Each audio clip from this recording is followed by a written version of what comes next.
Setelah istrinya meninggal, seorang pangeran dari abad ke-15 mulai tak percaya Tuhan dan dikutuk menjadi vampir. Namun tanpa diduga 400 tahun kemudian, sang pangeran menemukan wanita yang mirip dengan mendiang istrinya.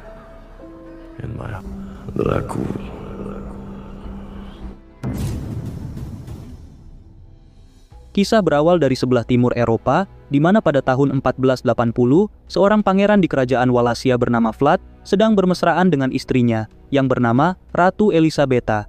Dengan diiringi oleh melodi dari kotak musik, keduanya pun tak kenal waktu, mengekspresikan rasa cintanya.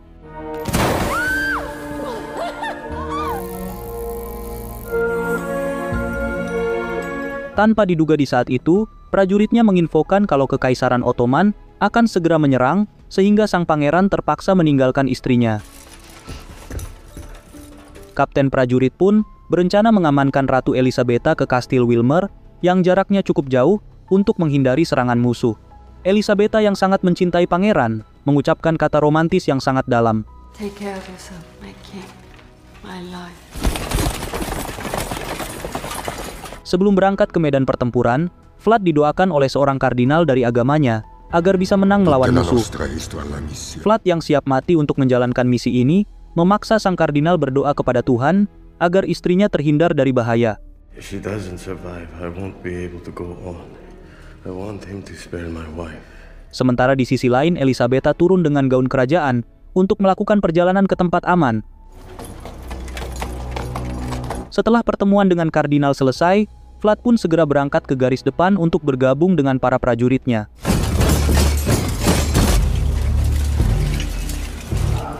What is your plan, sir?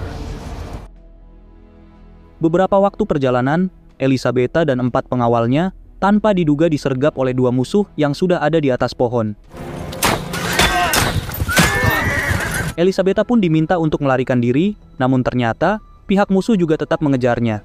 Sementara itu di bagian pertempuran, Vlad memberi perintah untuk menumpahkan minyak dan menyalakannya setelah melihat pasukan musuh yang ingin menyerang. Fokus serangan musuh pun menjadi terpecah, sehingga pasukan Vlad dapat menghabisi beberapa kelompok yang masuk di jangkauannya. Vlad yang ternyata sangat terampil menggunakan pedang, mampu membawa kemenangan di pertempuran tersebut.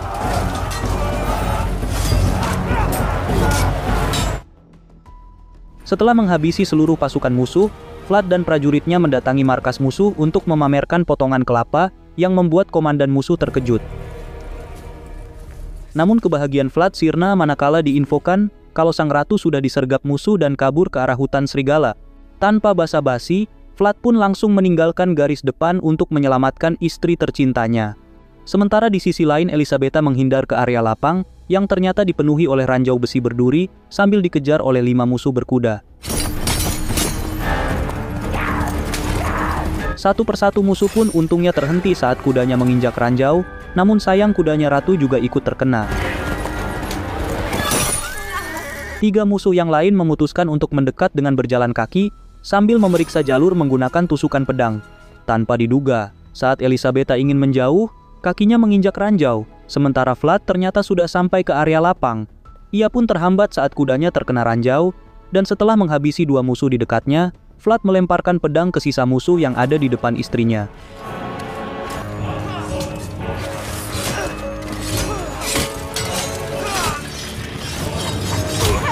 Vlad terdiam karena ternyata pedangnya mengenai perut Elisabeta dan segera memeluk sang istri yang sekarat sebelum jatuh ke tanah. Setelah mendengar suara gemuruh di langit, Vlad sangat terpukul saat menyadari kalau istrinya sudah tiada. Dalam keadaan marah, Vlad menemui kardinal dan mempertanyakan kenapa Tuhan tidak menjaga keselamatan istrinya. Walau sudah dijelaskan mengenai takdir, Vlad tetap menuduh kalau Tuhan sudah tuli dan juga menyalahkan kardinal yang pikirnya tidak khusyuk berdoa. Vlad pun memaksa agar kardinal meminta kepada Tuhan untuk menghidupkan istrinya kembali, namun sang kardinal mengatakan kalau Tuhan tidak melakukan reinkarnasi. Tanpa diduga sebelum menghabisinya, Vlad meminta agar kardinal memaksa agar Tuhan membawa istrinya kembali. Fenomena aneh pun langsung terjadi, di mana petir bergemuruh dan patung Kristus mengeluarkan darah dari matanya. Di Prancis 400 tahun kemudian di abad ke-19 setelah berdirinya negara, Dr. Dumont dan asistennya menemui seorang pendeta di rumah sakit jiwa tempat mereka bekerja. Dr. Dumont yang sengaja memanggil pendeta tersebut bingung manakala ada seorang pasien yang penyakitnya tidak bisa dijelaskan secara medis. Setelah melewati lorong dan beberapa pasien, ketiganya masuk ke ruang khusus dan sang pendeta bertemu dengan pasien bernama Maria. Dokter menjelaskan kalau Maria sengaja dirantai karena terlalu agresif, sejak dijemput dan sampai sekarang masih bertindak aneh. Maria dibawa ke rumah sakit jiwa saat hari pernikahannya dengan seorang pria bernama Henry yang merupakan cucu dari Ratu Inggris. Ternyata Maria berubah agresif sewaktu ada uskup yang datang ke pernikahannya untuk pemberkatan. Sang pendeta yang paham kalau Maria bukanlah manusia biasa, mengeluarkan pasak besi dari kopernya sambil mendengarkan penjelasan Dr. Dumont. Saat melihat data riwayat pasien, sang pendeta mendapati kalau Maria lahir di tahun 1759, yang berarti berumur 130 tahun. Dumont mengira data tersebut hanyalah kesalahan administrasi, namun sang pendeta menegaskan kalau itu bukanlah kesalahan dan mengucapkan kata vampir untuk pertama kali. 130 years old exactly. Walau terdengar mengejutkan, sang pendeta menuturkan kalau seluruh rohaniawan yang ada di agamanya sudah mempelajari keanehan ini selama 400 tahun. Dengan kata lain, untuk pertama kalinya, rumah sakit ini sudah menangkap vampir dalam keadaan hidup. Untuk memastikan kalau pasien tersebut benar-benar vampir, sang pendeta pun menunjukkan salib yang langsung dibakar Maria dan juga memberinya sinar matahari yang membuat tangannya terbakar. Sang pendeta yang memang ada misi untuk memusnahkan para vampir, kemudian memeriksa leher Maria dan terlihat bekas gigitan, yang berarti Maria bukanlah vampir generasi pertama. Setelah diberikan darah si asisten, Maria membocorkan kalau vampir yang menularinya adalah seorang pangeran yang bertujuan agar ia mencari ratunya. Who is he? My master. He's a prince. Tanpa diduga, Maria mengatakan kalau ratu yang dimaksud sudah ia temukan, sehingga sang pangeran akan segera datang ke kota ini. He's come for the celebration. Sang pendeta pun berencana mencari ratu tersebut agar vampir generasi pertama bisa ia musnahkan, sehingga para vampir yang ditularinya bisa sembuh. Di sisi lain di negara Rumania, seorang pengacara muda bernama Jonathan turun dari kereta kuda untuk menemui kliennya. Si kusir pun menolak untuk mengantar lebih jauh dan memberikan kalung salib walau Jonathan berkata kalau ia tak percaya Tuhan. Setelah berjalan kaki sambil diawasi oleh beberapa serigala, Jonathan sampai di tempat yang ternyata adalah Kastil Wallachia.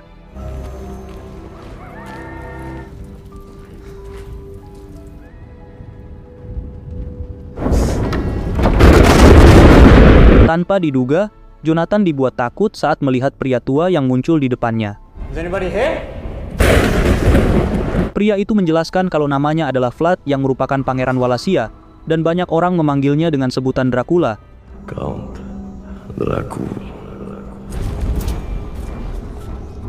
Jonathan pun meminta maaf karena ternyata pria tua itu adalah kliennya, dan dengan santai Vlad memaafkannya. Yes, I joined Philippe's office in Paris. Jonathan Harker, solicitor. Saat makan malam, Jonathan bertanya mengapa Vlad tidak ikut makan, namun Vlad segera mengalihkan pembicaraan dengan menggeser makanan.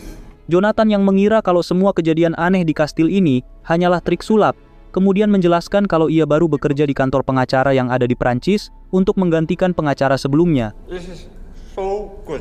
Vlad yang mendapati Jonathan membawa kalung salib, segera membakarnya setelah mengetahui kalau pria itu tidak percaya Tuhan dan barang tersebut hanyalah pemberian kusir. Not really. The coachman gave it to me. Di saat Jonathan membuka berkas yang berisi data properti Vlad di seluruh dunia, Vlad sibuk menangkap tikus untuk diminum darahnya. No, not this one.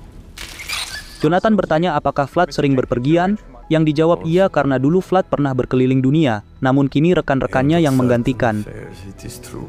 Vlad yang sudah muak dengan pertanyaan Jonathan, segera meminta agar Jonathan tidur dan mengingatkan agar tidak keluar kamar, apapun kondisinya. Setelah Jonathan berkata kalau ia tak percaya mistis, Vlad menutup pintu kamarnya dan mulai menyalakan musik gramofon sambil patung gargoyle terlihat di pondasi.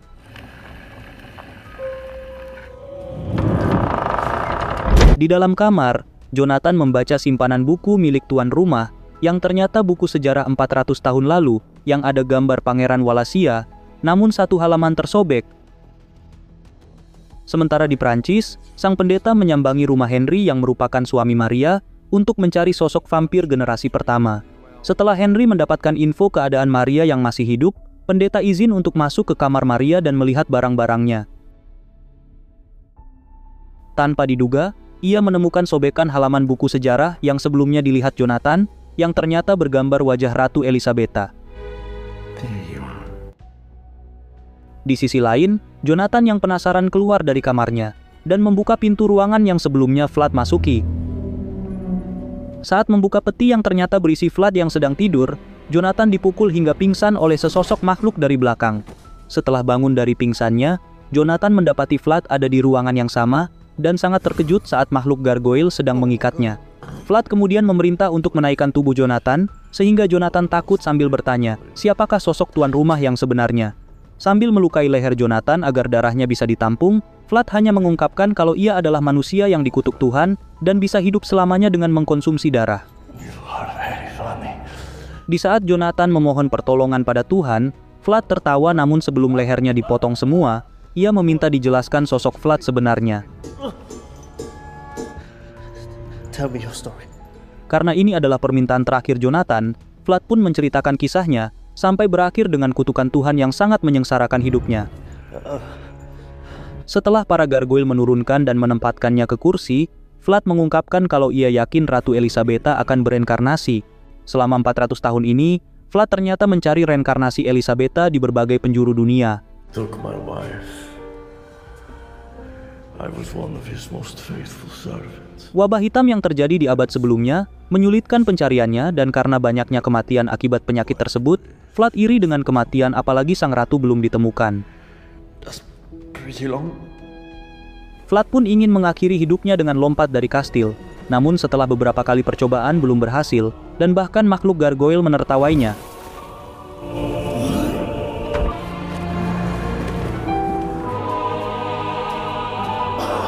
Dengan kutukan tidak bisa mati, Tuhan pun seperti menugaskan pelayan setia yang berupa makhluk gargoyle untuk melayaninya seumur hidup.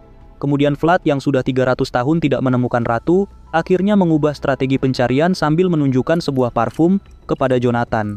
Parfum yang ditelitinya selama lebih dari 1 abad, berawal dari Baghdad sampai ke Italia, yaitu di kota Florence, yang dulu terkenal sebagai ibu kota parfum dunia.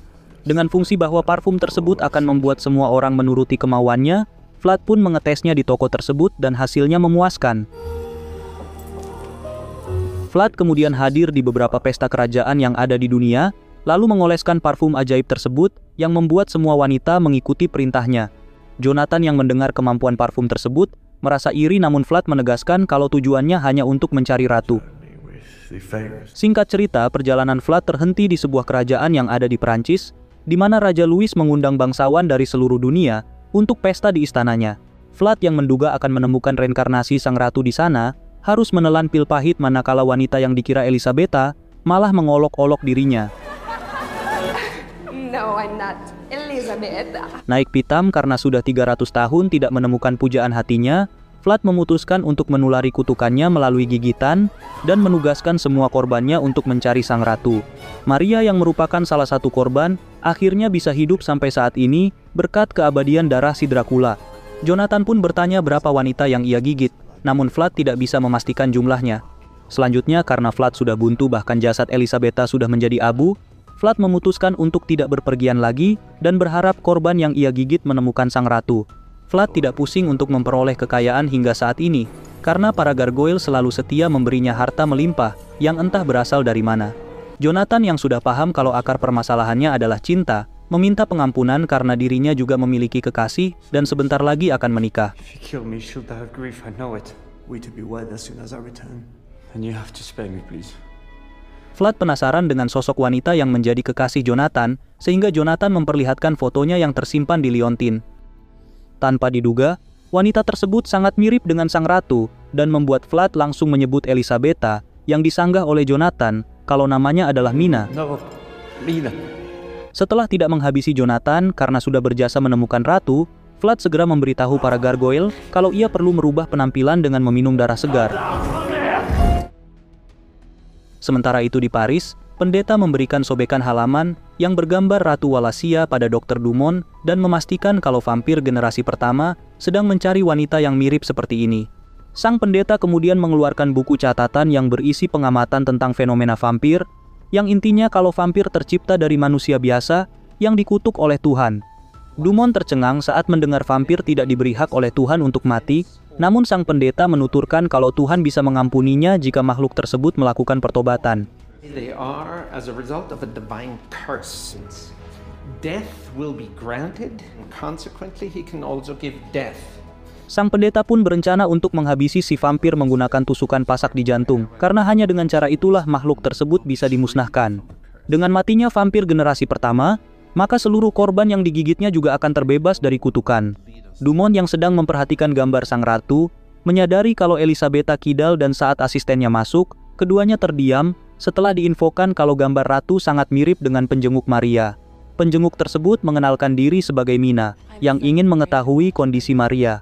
Sang pendeta pun menanyakan beberapa pertanyaan, di mana Mina mulai berteman akrab saat bertemu di acara tunangan Maria dan Henry, sementara Henry merupakan sahabat Jonathan yang merupakan calon suaminya. Mina yang sebenarnya belum lama kenal dengan Maria, merasa langsung akrab karena Maria sangat antusias untuk berteman dengannya. Namun di saat hari pernikahan, Mina terkejut saat Maria marah dengan kedatangan uskup, dan bahkan ingin menyerang. Didn't really belong. She tore herself apart. Suddenly she just... Saat pendeta menanyakan hubungannya dengan Jonathan, Mina mengakui kalau dirinya dijodohkan. Tanpa diduga di tengah obrolan, Mina merasa pusing, dan mengatakan kalau seolah-olah dirinya tidak cocok hidup di zaman ini. If I don't belong in this time. Mendengar hal itu, keduanya pun semakin yakin dengan dugaan bahwa Mina adalah reinkarnasi dari sang ratu, bahkan menggunakan tangan kidal untuk menulis alamatnya. Berpindah ke Rumania, Vlad berpura-pura menjadi gelandangan yang sangat lapar dan kedinginan. Kedua biarawati itu pun mengizinkannya masuk ke kapel dan membawakan makanan hangat. Tanpa diduga saat jubahnya dibuka, biarawati yang sudah berumur ini pun terkejut manakala gelandangan tersebut merupakan Dracula yang rekam jejaknya sudah mereka ketahui. Vlad kemudian mengoleskan parfum ke leher dan juga menyipratkannya dalam jumlah banyak yang membuat semua biarawati di ruangan lain pun mulai mendekat.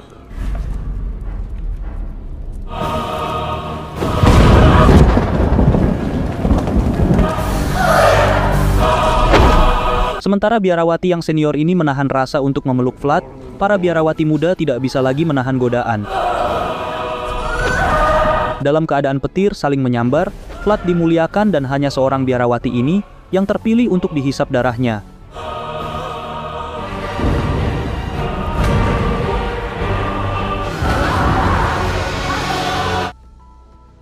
Tak beberapa lama di kastil, Jonathan melihat peti yang digunakan Vlad untuk tidur diangkut oleh sekelompok orang. Menyadari kalau Vlad sudah pergi, ia pun bergegas untuk kabur dengan memanfaatkan kain yang ditambatkan ke jendela. Tanpa diduga satu gargoyle yang mengetahuinya, langsung melapor ke yang lain untuk segera menangkap Jonathan.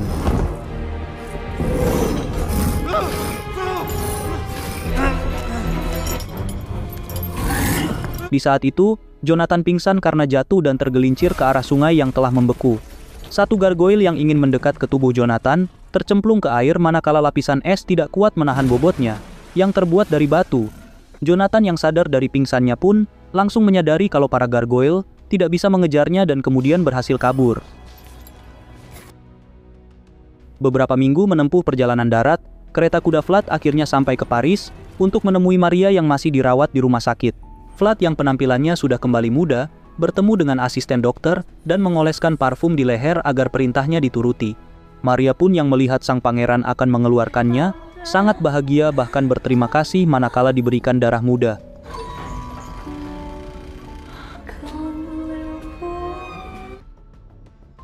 Sementara di sebuah perpustakaan khusus, sang pendeta diinfokan mengenai kaburnya Maria dari rumah sakit. Sorry for disturbing you, Father. Setelah Dumont dan pendeta tiba di sana, keduanya melihat si asisten yang sedang dirawat karena kehilangan banyak darah dan giginya bertaring. Sang pendeta yakin kalau sosok Dracula yang membebaskan Maria karena sisa wangi parfum masih tercium di sekitar rumah sakit. Di sisi lain, Mina yang sedang melamun, diinfokan ibu kos kalau ada tamu di depan rumah, yang ternyata adalah Maria yang terlihat sangat sehat. Maria menunjukkan 3 tiket untuk perayaan tahun baru, sambil mengatakan kalau ia juga mengajak temannya, yang sangat ingin bertemu dengan Mina. Beberapa waktu kemudian, keduanya sampai di sebuah tempat dan sesuai dugaan kita, Maria mengantarkan Mina untuk bertemu dengan Vlad, yang mengenalkan diri sebagai Dracula. Vlad II, Prince of Monaco. Mina yang sebenarnya juga merasakan hal yang sama dengan Vlad, terlihat menjaga sikap karena dirinya juga sudah bertunangan. Maria tertawa saat Vlad memuji Mina dengan kata romantis yang ketinggalan zaman, namun Mina merasa tidak ada yang lucu dari kalimat tersebut.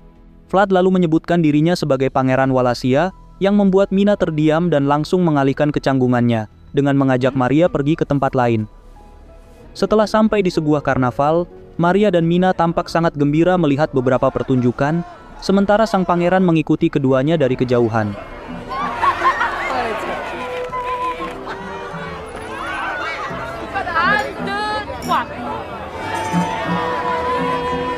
Vlad yang tak tahan berada jauh dari Mina, akhirnya mendekat dan Mina pun mulai merasa nyaman dengan kehadiran sang pangeran.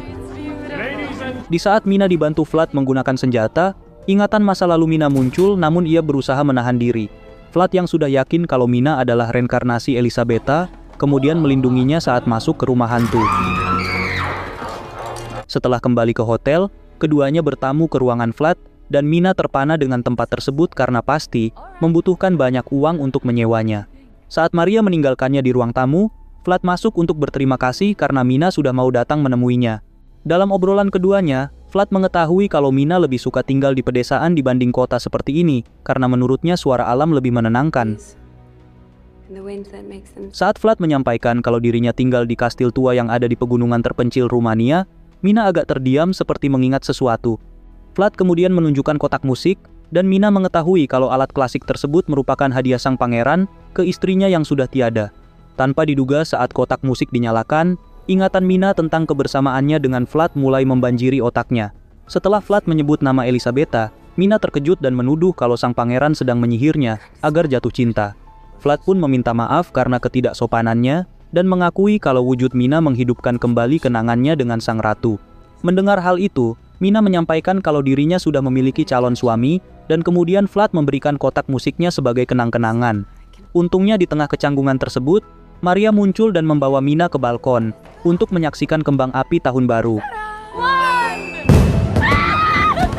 Tanpa menginap di hotel, Vlad mengantar pulang Mina dan berterima kasih karena sudah menghabiskan waktu bersama. Mina tak bisa menahan rasa bahagia saat berada di rumah, namun terkejut manakala Jonathan sudah pulang dalam keadaan lemas. Dr. Dumont dan pendeta pun yang juga ada di sana menjelaskan kalau Jonathan baru kabur dari kastil tua di mana pemiliknya bernama Dracula. Mina langsung membela sang pangeran dengan menyebut kalau Dracula sangat dermawan yang membuat pendeta sadar bahwa Mina sudah bertemu dengan Dracula. Namun saat Dumont mengecek keluar, Vlad sudah menghilang dan Mina menyampaikan kalau ia dipertemukan dengan Dracula melalui Maria. Dumont pun menginfokan kalau Maria sudah melukai 3 security rumah sakit, termasuk menghisap darah asistennya. Mina yang masih belum percaya, membuat sang pendeta akhirnya membocorkan semua tentang si pangeran sambil meletakkan kayu salib di depannya. Dracula merupakan makhluk hematofagus yang mengkonsumsi darah untuk makanannya, atau yang lebih dikenal sebagai vampir. Jonathan juga menyetujui pernyataan sang pendeta, bahkan Mina terkejut saat mengetahui kalau Maria merupakan salah satu korbannya. Untuk memastikan kalau Mina belum terinfeksi, pendeta memeriksa bagian lehernya, yang ternyata tidak ada bekas gigitan. Namun setelah dijelaskan mengenai parfum ajaib, Mina akhirnya paham kalau kemungkinan Dracula sudah menghipnotisnya. Uses a perfume to seduce his victims. Yes, he is. He's a vampire. Setelah memutuskan masuk ke kamar, Mina menyalakan kotak musik yang tanpa diduga, membuatnya hanyut dalam kenangan masa lalu. Mina mengingat saat dirinya berdansa dengan Vlad di sebuah kastil, namun terkejut manakala Dracula benar-benar ada di depannya. Ibu kos kemudian menegur Mina yang menyalakan musik malam-malam, sehingga Mina minta maaf, tanpa mengadukan Vlad yang tiba-tiba masuk. Mina pun mengusir Vlad, yang langsung dituruti, namun kemudian dilarang karena dikira ingin bundir. Saat Vlad menanyakan apakah Mina menginginkannya mati di tempat lain, Mina bingung dengan pilihan tersebut. Like me to die further away. Yes. No. Waited almost 400 years to see you again. Mina berpikir kalau Vlad sudah menyihirnya menggunakan parfum ajaib, namun dibantah sambil menunjukkan parfumnya untuk dibuang ke perapian. Vlad akhirnya menjelaskan kalau dirinya dikutuk Tuhan dengan hidup sebagai vampir setelah menghina Tuhan karena sudah mengambil nyawa istrinya. Saat Vlad menggenggam tangan Mina, kenangan masa lalu muncul, bahkan Mina mengingat kalimat mutiara yang ia ucapkan sebelum Vlad pergi berperang. You said they can. Mina akhirnya sudah yakin kalau ia adalah reinkarnasi Elisabetta, dan tanpa diduga, Mina meminta untuk digigit. agar bisa merasakan penderitaan yang sama. Tak beberapa lama, semua yang ada di lantai bawah mencium aroma yang mirip dengan parfum di rumah sakit. Benar saja saat kamar Mina diperiksa, mereka mendapati Mina sudah menghilang dan Jonathan yakin kalau calon istrinya sudah dibawa ke kastil. Dumont yang paham kalau sangat berbahaya jika datang ke kastil Dracula, segera ditenangkan oleh sang pendeta karena ia memiliki kenalan orang penting. Di sisi lain, Henry terkejut saat melihat Maria sudah keluar dari rumah sakit tanpa info apapun. Maria menjelaskan kalau dirinya sudah sembuh total dan siap membahagiakan Henry untuk selamanya. Tanpa diduga, ternyata Maria ingin menghisap darahnya, namun untung, pendeta, Dumont, dan Jonathan datang tepat sebelum Henry digigit. Walau dadanya sudah ditembak, Maria masih melawan sehingga Jonathan terpaksa mengambil pedang pajangan untuk memisahkan kepalanya hingga akhirnya mati. Henry yang sudah sadar kalau Maria bukanlah manusia biasa, sempat terpukul namun kemudian mengerti. Beberapa minggu kemudian di Rumania, Vlad dan Mina tiba di kastil dengan masuk ke peti, yang diantar oleh sekelompok orang. Vlad berterima kasih dan memberikan bayaran ke pengantar tersebut, dan kemudian mengenalkan Mina kepada para gargoyle dengan penuh kebanggaan. My friends, Princess Elizabetha has returned. Mina pun terlihat bahagia berada di dalam kastil, apalagi saat melihat gaun terakhirnya yang masih disimpan, walau sudah 400 tahun berlalu. Vlad mendengar kotak musik yang dinyalakan oleh Mina, yang membuatnya sangat tenang karena kehidupan lamanya sudah kembali. Tanpa diduga di saat itu, ternyata sang pendeta dan yang lain bersama prajurit dari gereja sudah bersiap untuk melakukan penyerangan.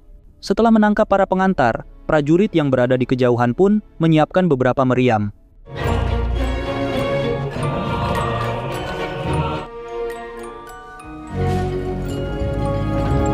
Sementara Vlad dan Mina yang baru sebentar saja berbahagia, harus kembali tertekan manakala penyergapan mulai dilakukan.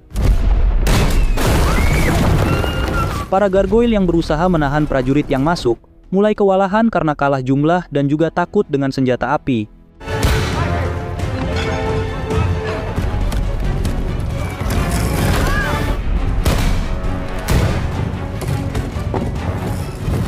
Setelah Jonathan mengarahkan sang pendeta ke ruangan Vlad beristirahat, Vlad terpaksa meninggalkan Mina di dalam kamar.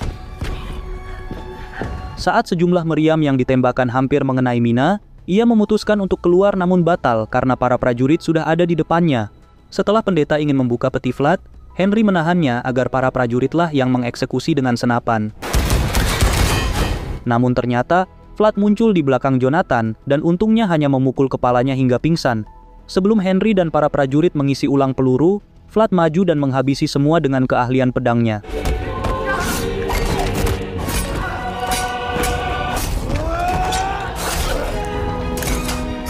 Di saat pendeta sengaja tidak melihat pertarungan, Henry muncul dan menembak Vlad dengan kedua pistolnya. Vlad yang marah pun langsung menghisap darahnya untuk menyembuhkan luka tembak. Di saat sang pendeta balik badan, Vlad langsung menodongkan pedang dan menyadari kalau pria tersebut adalah pendeta dari kelompok yang selama ini mencarinya. Sang pendeta bilang kalau Tuhan mengirimnya ke sini untuk menyelamatkan Vlad dan meminta Dracula untuk bertobat. Namun dengan tegas, Vlad mengatakan kalau penyelamatnya bukanlah Tuhan, melainkan Mina yang sekarang sudah ada bersamanya. Tanpa diduga saat sang pendeta bilang kalau Vladlah kutukan bagi Mina, ia pun terdiam seperti menyadari kalau pernyataan tersebut ada benarnya. Sementara para prajurit terus bertambah, kamar Mina kembali dihantam meriam sehingga ia langsung berteriak agar Vlad melindunginya. Vlad yang sudah mendengar, memutuskan untuk ke atas tanpa menghabisi sang pendeta. Sementara para gargoyle sedang bersembunyi, diminta Vlad untuk membantunya lagi dan kemudian melihat kalau lorong kamar sudah dijaga oleh beberapa prajurit.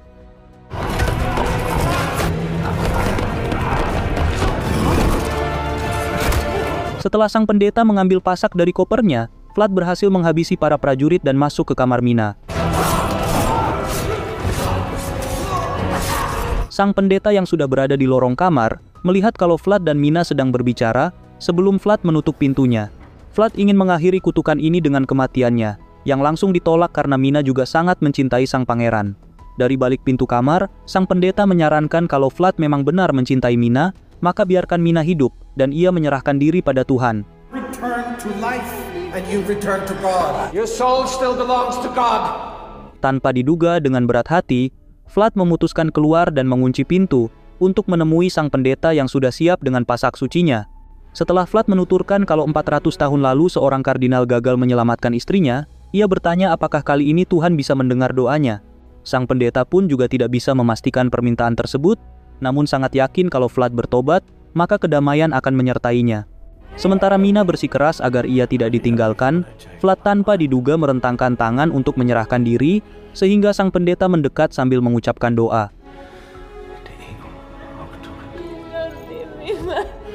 Let me. Te absolvo a peccatis tuis. Setelah pasak suci ditusukkan ke jantung, Vlad terlihat lega, sementara seorang prajurit memerintahkan untuk menahan tembakan meriam karena arahnya tidak jelas. Mina kemudian menarik tubuh Vlad yang sudah menua ke tempat tidur dan menyaksikan sang pangeran berubah menjadi abu. Sementara Dumont menyaksikan para gargoyle kembali ke wujud aslinya, yang ternyata pernah berteman dengan Mbak Yul, Jonathan bangun dari pingsan dan melihat Mina yang sedang menangisi sang pangeran. Mina? Di saat semua perapian di kastil padam sendiri, Jonathan meninggalkan Mina setelah melihat abu Vlad yang terbang ke atas. Sang pendeta menginfokan pada Dumont kalau kutukan vampir berhasil dihancurkan, dan kemudian semuanya pergi dari kastil megah tersebut. Terima kasih sudah menonton 46 Movies, jangan lupa subscribe kalau suka, dan sampai jumpa di alur cerita film berikutnya.